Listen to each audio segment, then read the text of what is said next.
Yun, ayan. So tanggalin natin tong preamp mga boss kasi kinalawang na.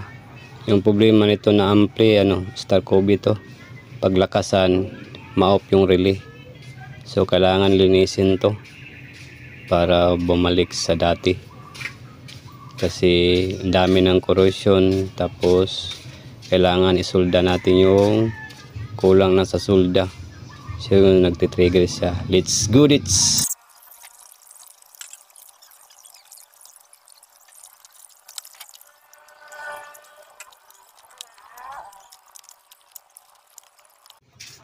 So ayan boss, patuyuin natin ng 2 araw. Saka ito, sana malakas yung init ngayon. Dapat ibalik mo sa yan, tuyong tuyo talaga. So let's go it.